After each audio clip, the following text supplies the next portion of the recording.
tó bá di Sunday papa àwọn ọmọ papa àtàwọn ọmọ àdúgbò wọn máa lọ gba owó lọ́wọ́ papa àwọn gbowó wọn á lọ wà ní abẹ wọ́n wà lọ́dọ̀ papa ní ẹ̀yin ọmọ wọ̀nyí àwọn olólọ sí ṣọ́ọ̀ṣì ní ìjẹjọ àwọn tó lọ ní èmi lọ ẹni tí ó lọ sọ pé òun lọ òun tẹ̀lé wọn lọ sí ibi tí wọ́n ṣèkórè àní kí ni wọ́n fi ṣe wàásù wọn ní kálukú wọn sọ lẹ́yìn yẹn papa ní ó dà kí n béèrè lọ́wọ́ yín ta ló lálàá nínú yín ta ló lálàá èmi ò lálàá èmi ò lálàá ọmọ kan wà ń bẹ̀ ó ní papa èmi lálàá kò ju ọmọ ọdún 5 lọ ń gbà yẹn papa èmi lára papa ní aláolólà ó ní papa mo rí mọ́tò yín ó ṣe accident papa ní ọmọ mi súnmọ́ bí kò sọ̀rọ̀ yín dáadáa kí n gbọ́ ìṣeré àlà máa ń pè ọmọ papa bí a sí ni ó ní mo rí mọ́tò yín ṣe accident nígbà tí mọ́tò yẹn ṣe accident nǹkan kí ló ṣẹlẹ̀ ó ní nǹkan kan ó ṣẹlẹ̀ ó ní ṣùgbọ́n mo rẹ́jẹ̀ lára sùtánà yín ṣùgbọ́n kò sí nǹkan kan tó ṣe yín ọmọ náà ń sọ bẹ́ẹ̀ níjọ́ yìí bàbá ní kò sí nǹkan kan tó ṣe ó yá súnmọ́ mi ọmọ mi bàbá gbórí fún ọ ní kó fọwọ́ lé òun lórí pé tí ásídẹ́ẹ̀tì yẹn bá tẹ̀ ṣẹlẹ̀ kó má kú nínú kó má kú pàpà ló sọ bẹ́ẹ̀ fún ọmọ yẹn wá gbọ́wọ́ lé òun lórí ó ní tí ásídẹ́ẹ̀tì tó fẹ́ ṣẹlẹ̀ tó bá tẹ̀ ṣẹlẹ̀ kí papa má kú sí nínú ẹ̀ ọmọ yẹn tún sọ bẹ́ẹ̀ gbogbo ọ̀rọ̀ tí bàbá sọ lọ́mọ náà ń sọ ọjọ́ yìí nínú òwe àwa ọ̀tẹ̀ sí mbẹ̀ àwọn ẹ̀gbọ́n ló wá ń sọ̀rọ̀ ní táwa fi gbọ́. On 1st of September, that Sunday morning, because I was then the one, the district evangelist at Iriakari, I covered all the Sono, Egbe, Kotun. At that time, I used to have about 37 parishes under my jurisdiction. So me, I only went to Ketu that early morning. You know, whenever you want Papa to visit a parish, you need to go there and remind because there's got so many parishes to visit, to go that day. I went there to go because he asked me to remind him. There's one church in Ati Kotun with Baba Emille Leyon. So that church happened to be one of the last churches Papa visited at Ikotun there. The man who used to be their chairman, Baba, one Emille Leyon. So that's why I went to Ketu that morning, Sunday morning, to go and remind Papa, Emma Bagbe, be there fellow. On my way coming back from Papa, I've left Papa now, since I've met Papa say he will be there. Only ṣé ọ̀gá ẹ̀ ti dé expeditive, wọ́n ní kò tí ì dé. Wọ́n ní ṣé ẹ ti fọ mọ́tò, wọ́n ní mi ò tí fọ, wọ́n ní kí lọ gbé mọ́tò jáde. Mo lọ gbé mọ́tò yẹn mo fọ, mo tún ṣe, mo lọ sọ fún pé a ti parí, mo ti gbé mọ́tò síta o. Wọ́n ní kí lọ múra, èmi máa wà wọ́n jáde lẹ́nu. Torí pé ọ̀gá mi ò tí ì dé. Mo ti gbé mọ́tò sílẹ̀, mo ti jókòó. Ọjọ́ yẹn wọ́n tẹ̀ fẹ́ kí àwọn ọmọ àti àwọn ìyàwó kan ká tẹ̀lé wọn. Wọ́n gbé mọ́tò ńlá káà ńlá yẹn wọ́n gbé fún wọn. Ṣùgbọ́n ìgbà yẹn àǹtí Màgí bàbá ẹ̀ ṣọ́ọ̀ṣì tí bàbá ẹ̀ gbé fún jọ wọ́n fẹ́ ṣe kórè. Ọjọ́ yẹn Papa níbi púpọ̀ làwọn fẹ́ gbà níjọ́ yẹn. Àwọn fẹ́ lọ sí Kòròdú, wọ́n á lọ sí Olútí, wọ́n á lọ sí Èjìgbò. Wọ́n ká àwọn ibi tí wọ́n fẹ́ gbà níjọ́ yẹn. Ọjọ́ kórè ní gbogbo ẹ̀. Tàtà adé ọjọ́ náà ni bàbá ti sọ wípé òun fẹ́ tètè jí jáde ni gbogbo ṣọ́ọ̀ṣì tóun fẹ́ gbà wọn ní bẹ̀rẹ̀ ẹ̀sìn yẹn lẹ́yìn òun àwọn tètè jáde àwa tètè múra àti jáde àwa dúró de bàbá ò jáde mọ́ kí ló dé tí bàbá ò jáde àṣẹ nǹkan tí wọ́n fi hàn àwọn náà pẹ̀lú àlátọ́mọ yẹn la ó jẹ́ kí ààrẹ máa mú kó kí n lọ o kí n má lọ wọ́n ń ṣe bẹ́ẹ̀ ṣùgbọ́n gbà tó yà wọ́n ní kí ìfẹ́ Ọlọ́run kó jẹ́ ṣíṣe èmi kí ni ló sọ bẹ́ẹ̀ Sbj ló sọ bẹ́ẹ̀ wọ́n ní kí ó dá kí ìfẹ́ Ọlọ́run kó jẹ́ ṣíṣe aláyìn pápá wọn sọ fún Sbj ìgbà tí wọ́n á jáde àwọn ti wà nù ká dáadáa ń dúró de wọn pé kájọ ní mọ́tò wọn ṣì ká tẹ̀lé wọn nígbà tí bàbá máa jáde wọ́n jáde yẹn ara wọn kò ó ṣe tìpẹ́ ìgbà tí wọ́n máa jáde wọ́n ní nǹkan kan ó ti kí wọ́n gbókù wa ó ti kí wọ́n gba àìsàn ká àìsàn wa tí wọ́n bá fẹ́ dé díẹ̀ tó bá kọ sẹ́yìn a ní ẹgbẹ́ lọ hospital wọ́n máa ń kọ́ wọn á ní kí wọ́n gbé lọ hospital kì í ṣe iṣẹ́ tó ń wọ́n ṣe wọ́n á kọ sẹ́yìn wọ́n kọ sẹ́yìn lákọ̀ọ́kọ́ àti wọ́n kọ sẹ́yìn à ń wò wọ́n ránṣẹ́ báyìí wọ́n kọ sẹ́yìn bàbá dúró báyìí wọ́n tún kúrò níbi tí wọ́n kọ sẹ́yìn kí wọ́n tó yí mọ́tò wọn pa wọ́n tún kọ sẹ́mi láàmì wọ́n tún kọ sẹ́mi wọ́n wá ní Emille inú káàyìn rẹ̀ mi wà ní àwa ìyàwó tá a fẹ́ lọ pẹ̀lú ọmọ tó fẹ́ lọ àwa àánú ẹ̀ ní papa pé dírẹ́bà yẹn ní Emille ó ní papa ní mo ti fún àwọn ọmọ àtàwọn ìyá mo ti fún gbogbo wọn ní mọ́tò pé kí wọ́n máa lọ Ìbàdàn ṣùgbọ́n àwọn kan ni mo rí inú mọ́tò yìí o kí ìyá kankan màmá kankan kó má dẹ́ dúró pé òun fẹ́ tọ̀ òun fẹ́ ra nǹkan o kí màmá kankan kó má dẹ́ dúró bí mọ́tò òun ṣe ń lọ kí mọ́tò ẹ̀ kó tẹ̀lé mi lẹ́ẹ̀kan náà pẹ̀lú àwọn tó wà nù ẹ̀ ni wọ́n á súnmọ́ mọ́tò yìí àní wọ́n súnmọ́ wọn ní àwọn màmá ò ló wà nù mọ́tò yìí bí fún àwọn màmá kankan ní mọ́tò wọ́n ti fún gbogbo yín ní mọ́tò pé kẹ́ máa lọ Ìbàdàn Emille ṣọgbọ́rọ̀ tí mo sọ fún ẹ kí màmá kankan má dẹ́ dúró o tí bí mọ́tò òun ṣe ń lọ kò tẹ́ kó wà lẹ́yìn òun lẹ́ẹ̀kan náà.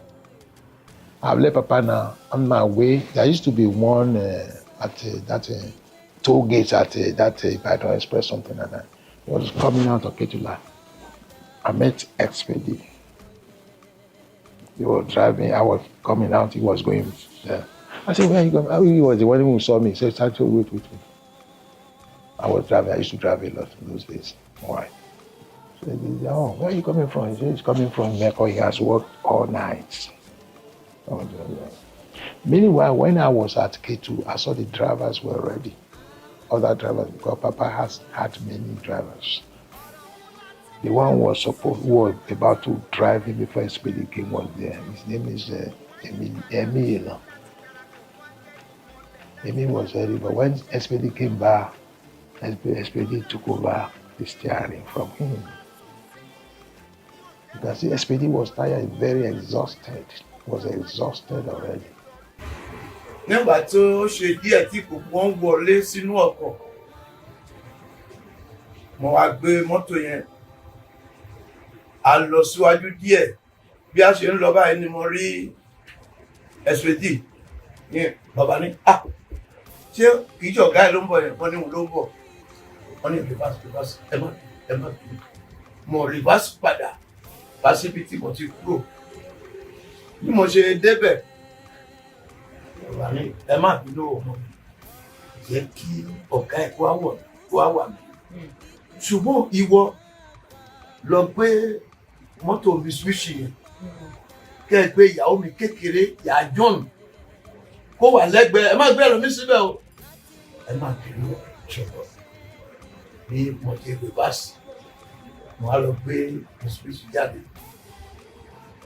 ní Sbj ó wá ṣe báyìí fún pé mo fẹ́ lọ pẹ́ àwọn àmẹ́tìtì ọba ní kí lọ wo ṣé kò tí múra ni mo sáré mo ní ó ti ń bọ̀ ó wẹ̀ nínú mọ́tò ló wá wẹ̀ tí àmú bí a ṣe mú tán. Ìyá olùtí kọ́ olùtí yàn àkọ́kọ́ lọ sí Èjìgbò bí èkejì tá a lọ ní ìrántí bẹ́ẹ̀ wọ́n ti fún àwa ní mọ́tò pé káwa máa lọ sí Ìbàdàn wọ́n gbé mọ́tò mi fún àǹtí Màgí pé kóun ṣáájú kó máa lọ torí àlọ́ àkọlé rí màmá ẹ̀ lọ. Èmi á ní mi ní gbogbo ibi tí wọ́n fẹ́ gbà èmi á tó bí mẹ́ta bẹ́ẹ̀ lákọ̀ pé dání a máa tẹ̀lé wọn gba gbogbo orí ìjọ yẹn ṣùgbọ́n gbàdá kúrò ní Èjìgbò ní bí àkọ́kọ́ tá a lọ ibi kejì ẹ̀ mo gbàgbé orúkọ ẹ̀ ibi kẹta ní Olùtí bàtà adé Olùtí yẹn bàbá ní kí àdẹ̀pẹ̀ ń bẹ gbogbo ibi tí ó ń gbà pàpà wọn ò ṣe wàásù wọn kàn àdúrà pàpà ń jẹun gbàdúrà orí ọ̀fẹ́ pàpà wọn fún wọn lórí ọ̀fẹ́ ṣùgbọ́n àwọn náà ti mọ̀ pé nǹkan kan fẹ́ ṣe àwọn ìjọ yẹn kò fà á kí wọ́n tó jáde àṣé àwọn náà wọ́n ti fi hàn wọn sọ fẹ́ nìkan gbàtí àwa dé alọ Ìdìgbò ya kúrò mbẹ àtúnlọbì kan àtúnkúrò mbẹ ó wà bẹ wà bẹ̀rẹ̀ sí kí ká tó lọ bàbá ní mọ́tò tóun fẹ́ wọ̀nyí kí wọ́n lọ ra ẹsẹ̀ mẹ́rẹ̀ẹ̀rin ní tuntun kí wọ́n fi sí bàtà ń lọ àwa dúró lọ́dọ̀ àwọn tí wọ́n máa ń ṣe mọ́tò ẹsẹ̀ mọ́tò hàn wọ́n wo gbogbo mọ́tò yìí ẹsẹ̀ mọ́tò mẹ́rẹ̀ẹ̀rin wọ́n tún ní kí wọ́n wo mọ́tò ẹsẹ̀ mọ́tò ńlá yẹn wọ́n tún wo abẹ́rẹ́ sí àánú àti lọ sí Èjìgbò gbàtà fẹ́ wá lọ sí Olùtí yẹn wọ́n ní wọ́n ṣe bẹ́ẹ̀ àwa dé Olùtí gbàtà dé Olùtí àwọn ṣọ́ọ̀ṣì kò pẹ́ bàbá ní ẹni tó ń ṣe wàásù kó máa ṣe wàásù ní ìṣó bàbá ò ní pẹ́ wọ́n kàn sọ̀rọ̀ gbígbà Ìgbò pápá wọn sọ bẹ́ẹ̀ àwọn padà wá báyìí ṣe bàzà wọ́n sọ bẹ́ẹ̀ bí àìkejì pápá wọn sọ bẹ́ẹ̀ Olùtí pápá wọ́n sọ wọ́n á ní sọ fún wọn pé Emille wọ́n ní kó pé gbogbo àwa tá a wà ní àwọ̀ mọ́tò ńlá yẹn kí gbogbo àwọ̀ òun ti ń lọ òun fẹ́ dúró wọ́n sì ní fi mọ́tò yẹn sẹ́yìn kí mọ́tò yẹn máa ṣáájú ní ìṣó níjọ́ yẹn àwọ̀ gbogbo àwọ̀ lẹ́nu ní jẹ́ ká tún ní san owó kìíní owó gbà tàbá mú owó gbà fún àwọn tó wà bẹ́ẹ̀ pé ẹ bá wà dá owó gbà bẹ́ẹ̀ mi bá ṣe ṣe ìjọ yẹn ni akúrò ní Olùtí yẹn bá ṣe jáde báyìí àwọn náà ti jáde àwa ti ṣí ṣáájú bàbá sọ fún Emille pé kó nìṣó ní Ìbàdàn òun máa ya Ìkòròdú àwọn máa ya Ìkòròdú níjọ́ yẹn àbọ̀sọ̀nà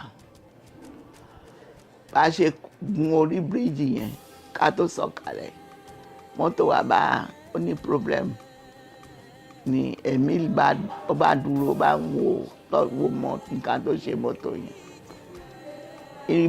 ìdúró bẹ́ẹ̀ làwà ní mọ́tò bàbá yà wá lẹ̀ láàrin wọn pé mọ́tò bàbá ló ń lọ yìí bàtà wà ń bẹ títí tí ò ti ṣe kìnìún mi bá pè mí pé tí mọ́tò yẹn ò bá dà bóyá nǹkan kan ní bàbá rí tí ó fi ń ṣe tí wọ́n fi tètè jáde jájẹ́ káyà sí Kétu lẹ́ẹ̀kan náà torí ibi ọ̀nà Kétu la máa gbà ní ohun tó fi lọ sí Ìbàdàn lèmi bá sọ bẹ́ẹ̀ fún èmi bá ní òun tẹ̀tí rí nǹkan tó ṣe kò sí problem á lọ wọ́n bá ní òun ti ṣe nǹkan tó ṣe mọ́tò òun ti ṣe la ṣí mọ́tò bàtà ṣí mọ́tò àwọn papa ti lọ Ìkòròdú ó ní òun máa lọ Ìkòròdú kóun tó wá sí Ìbàdàn lòun máa kẹ́yìn. I was one of the chairpersons in Ikorodu 1. So I went to Ikorodu 1 as usual. We were having service, and then Papa came in. Baba Bada, he has already started preaching when my father came in. You know, when Papa comes into the church and preaching is going on or prayer is going on, he will not enter. He will wait at the door till they start singing, and then they will remove the cross, and that's when he will come in. So he came in, and they started singing Jesu Tijoba. Then he just put his hand behind him with his head down, walk. Then Baba Bada wanted to give him the microphone he stepped down from the pulpit for Papa to take over. And Papa just went past him and went into the altar, knelt down and prayed. Then came out. When he came out, he said, Oni wasu wa eni Supreme. Then he went back and sat down. And Supreme continued the preaching. When the preaching was ended, Papa blessed everybody like he will do. That was when Kofonimole said, Auntie Edith, Papa, come back to me. Meanwhile, when we were in the church at Ikorodu, I jumped that one. While we were in the church, when Papa wanted to come out, you know, they will all go in a line. There was this lady, Mrs. Adedeji, late superior senior prophetess Adedeji. She went in a trance. She will roll. When Papa wants to go this way, she will roll and block his way. When Papa is going this way, she will roll again on the floor, you know, and block his way. At one stage, Papa ni, Emma Jada Sholuwa Duro, and did like this. That was how I was able to get out. That was the only reason why I went to Papa's car. By the time I got there, Sbj was opening the door for him here, where he usually sits. My father just shut that door and went around and sat down here on the right. Then Kofo said, he spoke with my father. My father answered him, ha. And Papa said, Edith Oshoffa mi lọ sí Ibadan. I said, no, Papa. I'm not coming with you. But when we finish here, I will come to Ketu before I go back to Ilupeju. That was the only reason why I went to Ketu that night, when we finished everything in Ikorodu. Àwa wà ní à ń lọ. Àwa mọ̀ pé ìgbà táwa lọ sí Ìbàdàn ibi tá a dé, a mọ̀ pé mọ́tò Papa ó rí wa ránṣẹ́. Sbj ní òun rí mọ́tò ńlá yẹn ní ìṣẹ̀lẹ̀ yẹn fi ṣẹlẹ̀. Papa bí tí òun dárí àárín ibi kan bẹ́ẹ̀. Papa ní Sbj dúró padà ní lọ. Gbàtọ́ tí wọ́n tún ní Sbj ó yà ní ṣó.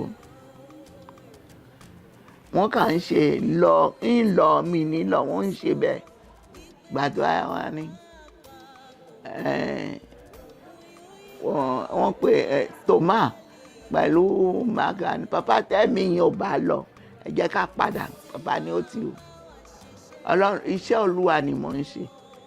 Ẹni tó rán mi iṣẹ́ ò ní fi mí rẹ̀. Ó yá Sbj níṣó.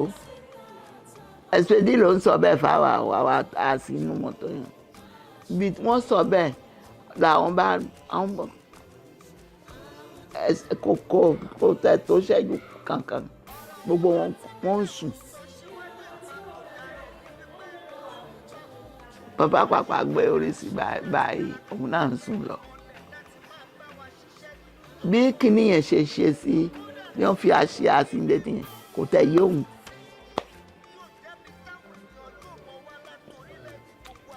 Ní mọ́tò yẹn kàn sáwọ́ gbogbo ni kóhun tó la òun pápá òun mú òun kóhun tó lajú kò ṣe é wò mọ́.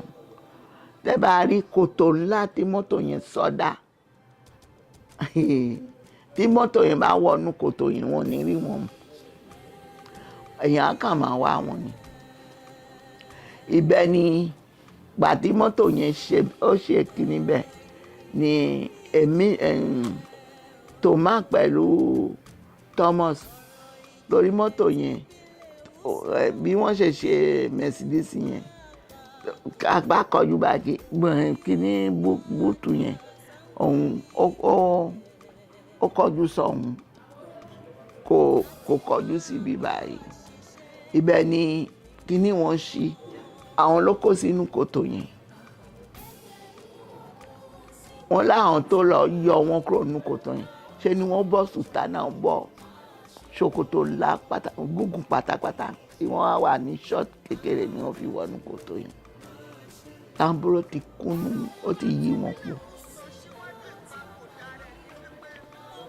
Ní pàtẹ́kì nìyẹn ṣẹlẹ̀ tóun wà ní òun gbé mo jẹ gbèsè báwo lòun fẹ́ ṣe sí òun wá rọra di jáde òun náà ó ṣẹ́ lẹ́yìn ó sì ṣe apá kan lòun wá wọ orí títì lòun gbọ́dá gbogbo mọ́tò dúró wọn kò dáhùn òun dá mọ́tò tó bá ti tó mọ́ wọ́n tẹ ibi tí wọ́n dúró rárá yẹn ibẹ̀ ni akíní yẹn ti ṣẹlẹ̀ ni òun wá dùn gbálẹ̀ sí títì òun wá ní Oshoffa ní Oshoffa ní Oshoffa ní àwọn ọmọ ọjọ́ mímọ́ pàápàá wọ́n fi òun lẹ́wọ̀n lọ.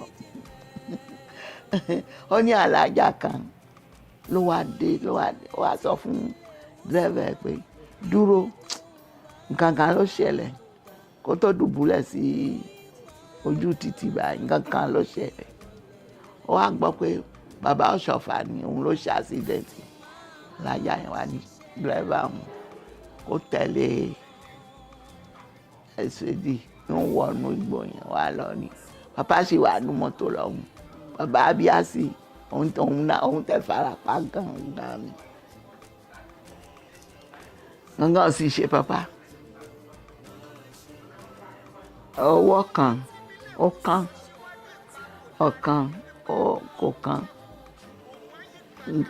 nǹkan tí ó kán problem tí bàbá ní náà nìyẹn wọn bàbá àwọn alájà yẹn wà dúró wọn á dúró tí wọ́n pé àwọn táwọn mọ́tò dúró mọ́tò bíi méjì wọn á dúró sílẹ̀ àwọn àánú kan bẹ́ẹ̀ ni wọ́n ti ràn wọ́n lọ́wọ́ bàbá ní mọ́tò sílẹ̀ ò ní gbé òun alájà yẹn wà ní kí wọ́n á wọnú mọ́tò àwọn wọ́n á ní òun ò lọ Ìbàdàn mọ́ òun ò sì lọ hospital Ìbàdàn kán dáhùn padà sí Èkó ibẹ̀ ni wọ́n ti padà sí Èkó mọ́tò alájà yẹn ló gbé bàbá lọ níjọ́ yẹn alájà yẹn ló wá sí wọ́n á gbé bàbá abíásí wọ́n gbé òun lọ sí hospital ojú ọ̀nà kí wọ́n tó wọ Ìbàdàn yìí ibẹ̀ ni wọ́n gbé bàbá abíásí lọ. Àwa ti gbà tí kan wà ní ṣọ́ọ̀ṣì ni wọ́n tẹ̀ ti ń dúpẹ́ ní ṣọ́ọ̀ṣì níjọ́ yẹn bí akànkan ṣe dédé gbọ́ gbọ́ràgbọ́ kí ló ń ṣẹlẹ̀ kí ló dé wọ́n ní mọ́tò kan ń bọ̀ níbí wọ́n ṣe àṣídẹ́ǹtì mọ́tò ṣe àṣídẹ́ǹtì bàbá ò sì tí ì dé ńgbà yẹn ní wọ́n ní àwọn ọmọ ọjọ́ kan ló ń bọ̀ ní wọ́n ṣe àṣídẹ́ǹtì ní gbogbo èèyàn bá ń ṣe kìíní ní èmi pẹ̀lú èkejì mi òun ti kú nísìnyí ya tọ́ṣọ màmá ẹ̀ ya mi dùn àwọn mo wá ní kó jáde ó jọ pé àwọn ọmọ wa ló ń kígbe níta màmá káàṣì kọ́kọ́ jáde ó wọ ṣọ́ọ̀ṣì gbà tó wọṣọ àwa súnmọ́ wọn ní màmá kí ló ṣẹlẹ̀ àwọn ní ó jọ wípé mọ́tò kan ń bọ̀ bí ó ṣe àṣídẹ́ǹtì kò sọ fún wa pé mọ́tò pàpà ó sì ti gbọ́ kò sọ fún wa gbà tí àwọn afẹ́mọ́ wa ní kó jẹ́ ká jáde ó jọ pé àwọn ọmọ wa ń kígbe ń ta ni bá a ṣe máa jáde báyìí a pàdé àwọn ọmọ wa kan ní wọ́n ní mọ́tò pàpà ló ṣe àṣídẹ́ǹtì ibẹ̀ ni gbogbo ẹ ti dàrú. Ìbàdàn náà la wà tí ìròyìn wá tó wà létí pé bàbá Oshoffa ó ní accident. Tẹ́ ẹ bá rí ìdòwé tí mo gbé mọ́tò yẹn kúrò ní Army Barracks, èmi ò gbó tí ẹnìkan kan pé mo gbé èèyàn wá. Mo wá rọ́ọ̀fù kúrò nínú ọgbà yẹn ni torí ṣọ́ọ̀ṣì dàrú. Bí mo ṣe ń wo ọ̀nà, mo ń wo ọ̀nà títí mo dé ibi tí accident yẹn ṣẹlẹ̀. Mo rí wípé pickup ìyàwó pàpà kan wà tó ń pè ní Yálùsí, ó ní pickup kan. Driver ẹ̀ mo ti ṣáájú mi débẹ̀, wọ́n ti gbé Thomas àti Mr. Mark wọ́n ti gbé sínú pickup yẹn. Àwọn yẹn ti kú. Ṣùgbọ́n wọ́n fi tó wa lójú pé alájà kan ló gbé bàbá Oshoffa. Ṣùgbọ́n ọ̀n lè sọ pé ìbí báyìí ló ń lọ. Mo á wò pé kí ni kí n ṣe o. Mo á gbé mọ́tò, mo sáré wá sí Kétu. Bí ṣe mo wá sílé, nǹkan báyìí ló ṣẹlẹ̀ o. Àwa wá pàpà káàkiri hospital tó wà ní Ìbàdàn. Kí wọ́n tó wá sọ pé tó bá jẹ́ pé wọ́n kúrò ní Èkó wọ́n bọ̀ ni wà ní ojú ọ̀nà ọ̀hún nìkan lọ. Àgbọ̀rọ̀ lè jẹ́ bí ọ̀hún ni wọ́n kó wọn lọ. Ni a bá yí mọ́tò lóòótọ́, a bá gbọ̀nà ọ̀hún. Bá ṣe débẹ̀ báyìí. Alájà yẹn la kọ́kọ́ rí ni ìyá méjì wọn kígbe pé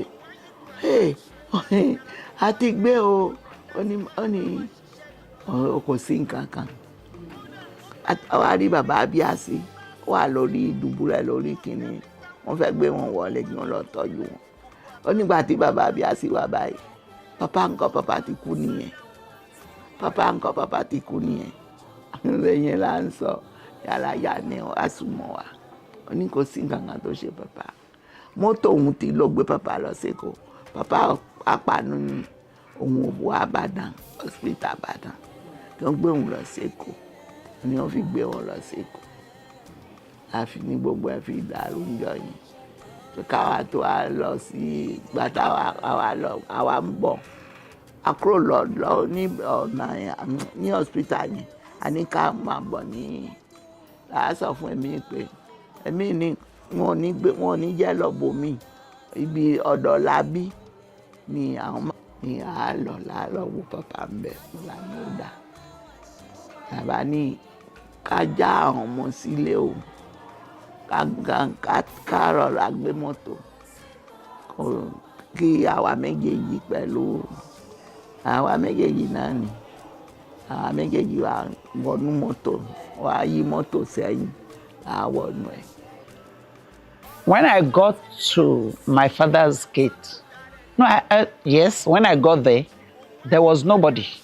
The children were not back. There was no vehicle. You know, he would go with all the vehicles. And I said, oh, Papa has not come. So I drove back. I was driving. My son was by my side with the nanny. He would be about maybe age 5. So I drove back. As I was about stepping up that street, one of the drivers came with the Mitsubishi. The children were in it. And when Leon, he's still alive, Fred Leon, he said, Auntie, Eduro, Papa ní accident. Thomas àti Mark ti kú. A kò sẹ́ni tó mọ ibi tí Papa wà. Bí mo ṣe jáde, mo á jáde kúrò ńbẹ̀. Bí mo ṣe dé junction Mùsùlì, oríta Mùsùlì yẹn, mo á rí àǹtí, òun ń bọ̀ báyìí láti wọlé. Wọ́n ní mọ́mì dúró. Papa ti ní accident o. Àṣìmọ̀ bí tó wà o. Kò sẹ́ni tó mọ̀ bí tó ń gbé wọn lọ. Thomas, Mark, ó ti kú, ó ti gbé wọn lọ sí mọ́ṣúárì. Bí mo ṣe sọ bẹ́ẹ̀ fún wọn. Òun náà pápá kò wọlé mọ́. Kò yí mọ́tò ẹ̀dá. Tó jáde ìlú àmọ́ bí tó lọ. I did not realize that while he was talking to me, my son has come out of the car and the nanny. When I hear Papa ni accident, Mobiti Papa, I went, we wear the yellow. We were the late superior senior elder sisters. When I got out of the car to talk to him, my yellow top fell into the mud. That's the last time I wore it in 1985. It fell because it was raining then. I just picked it and threw it in the car and drove off. I did not even think about my son. I left them on the road. I drove back to Ikorodu. I was going to meet Baba Bada because I left him there to tell him there's a problem. When I got there, he has left. So I met Baba Ademola and I said, Baba Ademola, wow, Papa ti ní accident. Thomas ati Mark ti kú wọn mobiti Papa wa. Baba Ademola then said, okay, I should leave my car and get it to his own car. So me and Baba Ademola, we drove. On the way, we saw the vehicle. They have already brought it from inside the dish on the road. We looked at the vehicle, but that didn't interest me. I just wanted to see my father.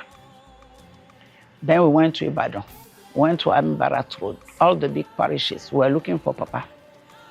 Then I said, Eje ka lọ sí gbogbo hospital àti gbogbo mortuary. We got to one hospital, they said Baba Abiasi was there. I could not even go and see him. I wanted to see my father. When I get to a mortuary, I will sit down and say, if you don't give me the list of the people you received today, I will not leave. I sit on the floor. The sutana I wore in the morning to go to church was what I was wearing. I sit on the floor till they bring their register. When I get to the hospital and they don't show me the register, I will not leave. I will sit down on the floor.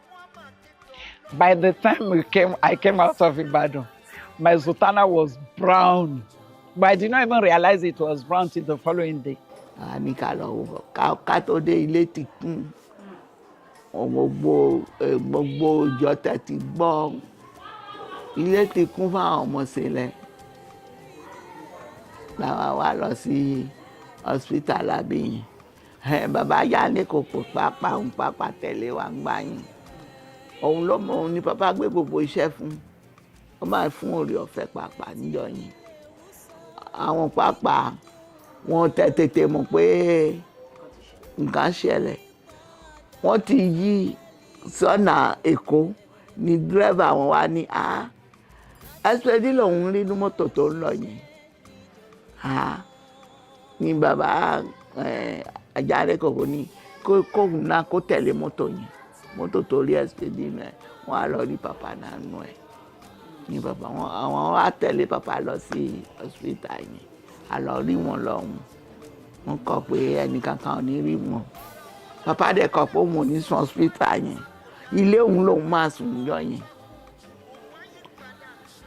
òun ní sùn hospital àti gbà àti àwọn ọmọọṣẹ́ làbí gbọ́ wọ́n sọ̀rọ̀ ránṣẹ́ làbí pé Papa ṣe accident ó wà ń bẹ̀ o ó ní gbogbo ẹ̀mí ní bàbá yẹn pé gbogbo nǹkan tó bá tọrọ ni kí wọ́n fún wọn kí wọ́n tó bá kọ̀ nǹkan kí wọ́n máa ṣe fún wọn pé bàbá yẹn ò sí lásán ẹ̀mí àti ẹ̀mí ní Papa ó sọ bẹ́ẹ̀ fún àwọn dọ́tọ̀ ẹ̀ tó wà ń bẹ̀ ní Papa ní òun ò ní sùn hospital wọ́n sọ gbogbo àwọn pápá sọ gbogbo ẹ̀ wọn ò jẹ́ ká rí wọn o ẹ̀mí ló lọ rí wọn ó wá sọ fún wa àwọn nọ́ọ̀sì yẹn wọ́n kọ pé a ní gùnkè lọ́dọ̀ wọn.